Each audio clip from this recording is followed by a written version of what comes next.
what's up? I'm Brian here, doing another video for you guys, and this time, I'm probably gonna mumble a bunch, and I'm probably gonna screw up. You're probably gonna have to accept it, because I've got a headache right now, and I've tried to record this multiple times. Technology sucks. I tried to do a live stream during this event, and my computer just decided to crash. I also tried to render the Motormaster video beforehand, because apparently that got revealed, and yeah, that didn't really work out, so I had to do it after the FanFirst Tuesday, which, by the way, HasbroPULSE decided to do it on a Tuesday instead of a Friday, which is kind of weird. But better late than never, so we got a whole bunch of legacy reveals. This is mostly Wave 2. And then we also had a Shattered Glass reveal, which is not the blaster we thought it was going to be. And they also talked about games, but we're going to focus on the toys. We're also not going to talk about Wildrider and Blitzwing, because I don't really feel like there's any point. We've already done a video on that. So, taking a look at the official reveals that we have, we're going to start off with the Elita 1. So this is kind of weird. When we heard about Elita 1, we thought it was just going to be a re-release or redeco from the Netflix series, and that doesn't seem to be the case. This is a pre-tool of the Minerva figure, and I gotta say, it does look really cool. The style of this shape does remind me of the woman from Cybertron in the original Transformers Generation 1 episode. And I do like the color choices, but I'm not sure if they blend well together. I think there's kind of an awkward amount of this lighter, almost bubblegum pink, and it doesn't really resonate with the kind of waxy red tone. It just doesn't really blend. It's a little too sharp, but I think overall the shaping is nice. I love how the front is designed, and I even like how they added this extra piece that just plugs onto the top from a 5mm post. It's the top of her head sticking out. I thought that was lovely, just a nice idea. And yeah, I'm into it. Taking a look at the robot mode. So I do believe that she shares some parts from the Earthrise RC, but it's mostly just aesthetic or just very simple parts like the thighs and maybe the lower body. It might just come from the Elita 1. I'm not too sure if they're too different, because the only other Elita 1 I have is the Power of the Primes one. I don't even have the Netflix one, so I would like to get something to replace that one, because, ugh. Anyways, she comes with two guns, which, yes, again, are transparent. It's kind of weird, but I think the designs are fine. I do believe that, basing off this, the Minerva figure coming out will not be a Headmaster, but you could definitely tell that Minerva is in here, especially considering the comic art from, I think it's the Wrecker series. It's very similar to this, especially the shape of the shoulders. I'm not sure if the torso is going to change, but definitely the head. And she definitely has boxy lower legs, which is kind of weird compared to some of the other parts of her. But I'm into it because it's not as super kibbly as some of the other figures. You definitely do get the kibble, but it seems well managed, especially compared to some of the other female Transformers out there. Anyways, moving on, we also have the Transformers Prime aesthetic Knockout. So this I'm thrilled with, not only because it's Knockout, which is one of my favorite characters in Transformers, not only because I love Transformers Prime in general, so that's extra points there, but because it's handled well. When I heard about this, and I heard it was going to be a Jazz pre-tool, which yes, it does confirm it, I was not happy about it, because we saw the RC, we saw the bulkhead, and I mean, the bulkhead's fine, but the RC didn't really do so well, and I just would like a genuine Transformers Prime figure in the modern day that's not the Red Series stuff. So I was very hesitant on this, but I gotta say, it looks wonderful, especially for a Knockout going into the Generations line. Again, I would still like to see something like this that's updated, because this isn't really a fantastic figure. I mean, I still don't mind it, but there are some things I wish would change. However, let's take a look at the alt mode. The alt mode is gorgeous. I like these sharp angles, especially on the front section, the hood and the headlights. They've changed, but it's not too bad. You know, you can definitely see that Knockout is in here. You know, it's not like RC, where if you just repaint it to something else, you wouldn't be able to guess that's RC. No, this you can tell, oh, that's Knockout, especially the front section right there, the grille, that's just pure Knockout. I love the yellow rims, the printing on the side, the specific choice of color. It just looks fantastic. It looks juicy. And then taking a look at the robot mode, I will say that the torso does look a little big, so I'm not sure how I feel about that, but I think overall the rest of it is fantastic. You could probably flip down the wheel wells, but I like the fact that they're flipped up, so I might leave it like that, because when you compare it to this figure, it's kind of the same way, so maybe it's a reference to that. He does come with his little big stick weapon thing, and it's handled in a different way. It looks kind of awkward. It's more looking like a taser bazooka type thing. It does separate, so you can detach that and make just two different weapons. Funny enough, on the package, when you see the alt mode, it is plugged on top, and it kind of looks like the Sonic Blaster in a way, just how it's presented. But I'm not sure if you'll be able to use the handle itself. That would be cool if you can. I'm hoping that's the case. If not, you could probably plug it in one hand and just have the other hand at the end there. I'm not sure. I mean, he doesn't have wrist articulation, so you're kind of limited with that. But I think the rest of it does look pretty good. I think the head sculpt should have been a little more sharper in some of the details, especially with the little crown thing and just the sides. But I think overall, it looks pretty fair, especially for a jazz retool. And he also has pointy feet, so that's a good thing. And last but not least, for the deluxe class figures, excluding Wildrider, is Tarantulas, and he's going to use a few parts from the Black Arachnia, not as much as I thought. He is going to use the same weapon piece, the little crossbow thing, but other than that, this looks really cool. So they're going for the original Tarantulas, not the transmetal Tarantulas, which I thought that they were going to, but it doesn't seem to be the case. I wonder if eventually we'll get that, but for right now, we've got the original one, and that's good because that will fit in with the Beast Wars collection from Kingdom. And I think overall, he looks fantastic. The legs do feel maybe a little stumpy, but I think it's fine. And I love the colors with the purple and green, kind of feels like a G2 figure. But the black actually fits, especially on the legs. I'm not sure if the legs are supposed to be black like the original, but I think it suits him. I do like the fact that he's got the little eyes all over the head, and then you could also see that at the waist. I just think he looks really cool. And he does come with his buzzsaw weapon. It does feel a little bit small, but, you know, he comes with it, so I'm not going to argue too much on that. And then take a look at the spider mode. Yes, I should have reversed the images. I think that looks pretty cool, especially when you got the claws at the front there. Yeah, I'm definitely into this. I think the color is right with the purple and yellow. Fantastic. Tarantulas is one of my favorite characters from the Beast Wars series, so I'm thrilled about that.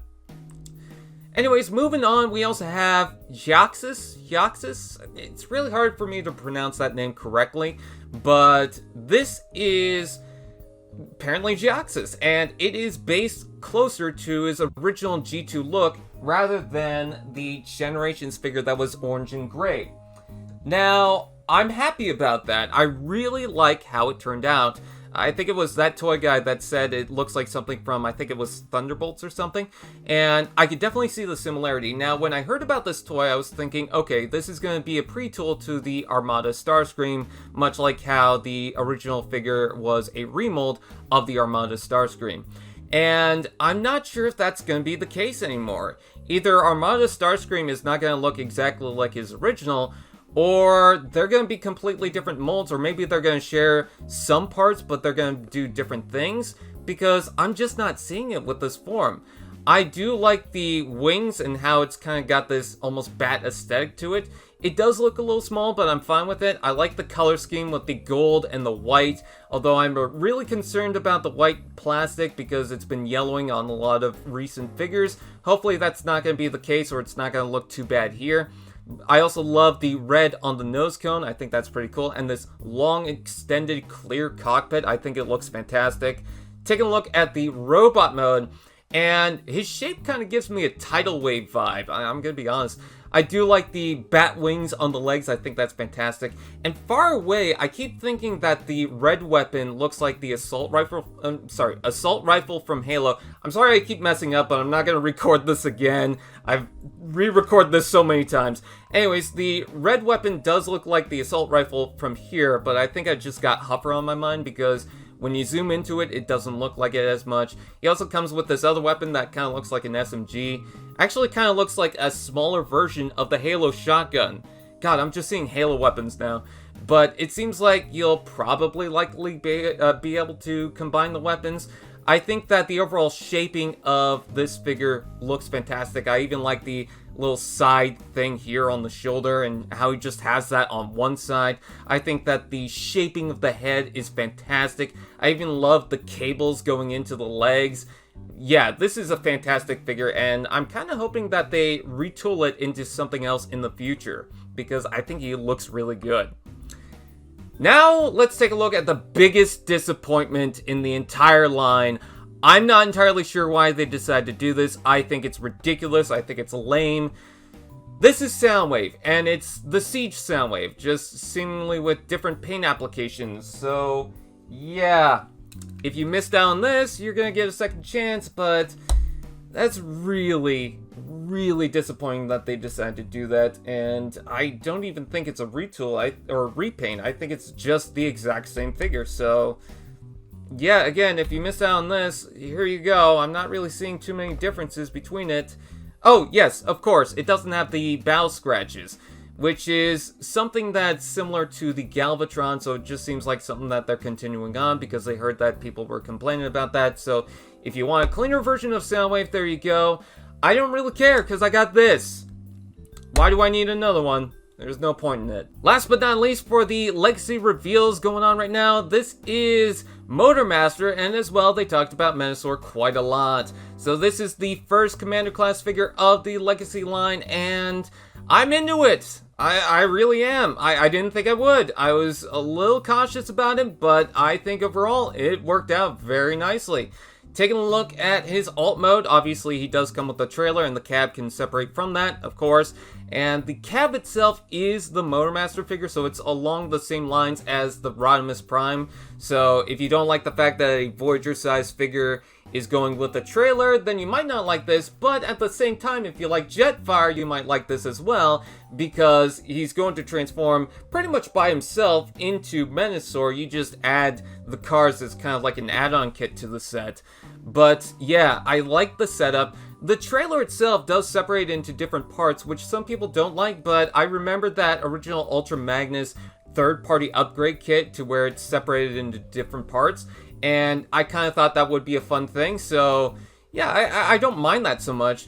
The trailer shaping itself does remind me of the Optimus Prime, more so on the back and on the side, especially the disconnect from the wheels, but when you see the front of the trailer, you see the chest of Menasor, and honestly, I think that's really brilliant. It looks fantastic. The shaping of the cab itself looks really cool, and I love the coloring with the purple and black.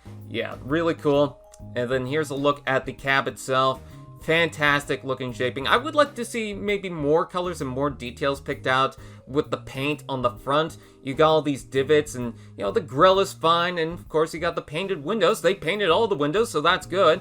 But I don't know, it just kind of feels like there's something a little barren with this figure. But overall, I'm still pretty satisfied with it. And then taking a look at this setup. Now, the weird thing about this is they showed a configuration with the gun to where it changes to a different looking back end of the gun.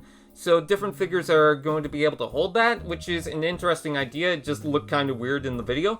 But I do like how this looks overall. Now, one thing you will note is that, yes, it does use combiner ports, and some people are upset by that, but I think it's totally fine, and the reason why I say that is because the legs don't rely on the cars being the entire leg.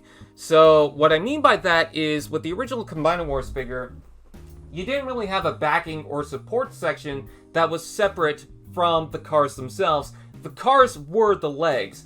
And sometimes that would be okay, sometimes that would be a problem. Here, they have an entire frame that would form that section of the leg, and you just slap the car onto it. So you have a more secure looking piece and just a better overall shape for the combiner. And there's also a nice little gimmick to where you push in the car and then these panels will flip out, filling the leg. I thought that was a nice trick. But I don't mind the fact that it uses Combiner ports, because that also means that if you want to swap with some other Combiner Wars figures, you can still do that with Menasor. I'm not sure if he'll be able to do that with the arms. I think they specifically said that they're not going to do that. But at least with the legs, you can try something with that. And I do like this base mode overall because it does remind me of the Laser Optimus Prime. So you can have these two go head to head with each other. And I do think it looks pretty good for the most part. And then we also have Motormaster himself.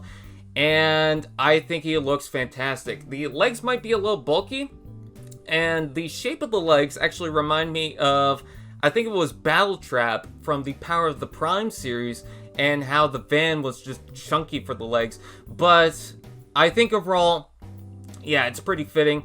I love the shape of the head, how it's got that boxy design. The torso is super clean. Yeah, he's got some kibble on the back, but I mean, look at the rest of the toy. I'm not really bothered by that. The feet are kind of these fake calves, but to get the proportions right for this, I understand why they had to do it. I think overall, he looks fantastic. Yeah, he's going to be hollow in the back of the legs. I just noticed that. But overall, with what's going on with the toy, I think they did a pretty fair job. And then here's the back of the leg with one of the cars. This is the Wildrider figure to give you an idea of exactly how that's going to attach. And yes, it does use those the peg holes on the cars to attach to the figure itself. And then we also have this look for Menasor. Now, they also showed how drag strip is going to combine. So there is a tab locking mechanism that you have to put in a pin through a certain section to be able to untab the two halves of the car. But what's cool about Menasor is if you have the arm in a certain configuration, you attach the entire car, and then there's a tab that will unlock that section, and you just pull it from the arm, and you have it like this. So I thought that was a very awesome trick. They also said that the transformation for this guy is really creative, and apparently fans are going to love it, so I'm excited to see exactly how that works, because I think the details around it looks fantastic. Again, I love the shaping of the torso. I think that looks great. The head, I kind of feel like it's missing something, but I think it's fair. Overall, yeah, I'm thrilled about it. And also, you could plug the guns still on the alt modes. You can see Dragstrip's guns just on the side there. So if you want more weapons on this thing, there you go. And there was also this image. So there were a few images beforehand that showed the box art. And on the back, you could see this. So I got a nice silhouette of a nice, look at the combiner, just without the bits, and it looks pretty good. So he does come with the sword, which is going to be in all black, but unfortunately for the render, it's in two different colors, so it looks kind of weird. And yeah, I'm on board with it. I didn't think I would be, but I'm on board with it. I'm liking it, so I'm going to have to get the rest of the Stunticons. Unfortunately, I feel like Breakdown is going to be the hardest one to get.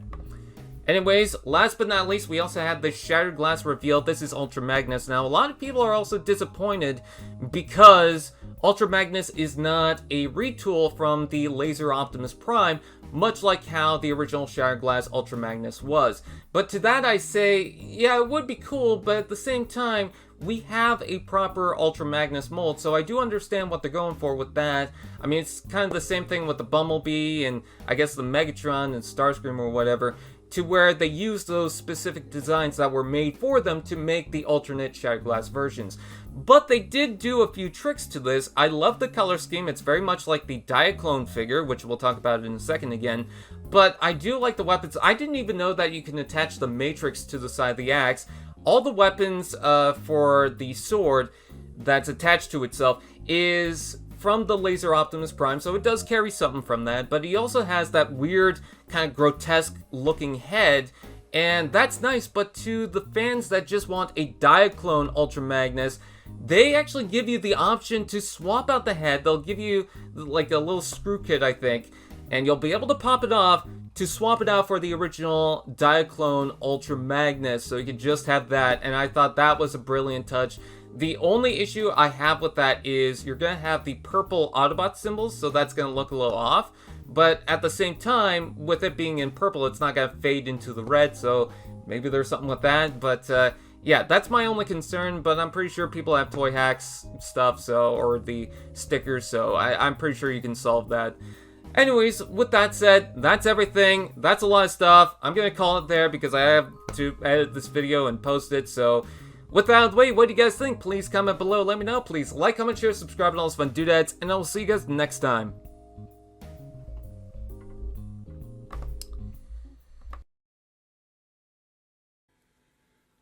AllSpark TV. Now that's just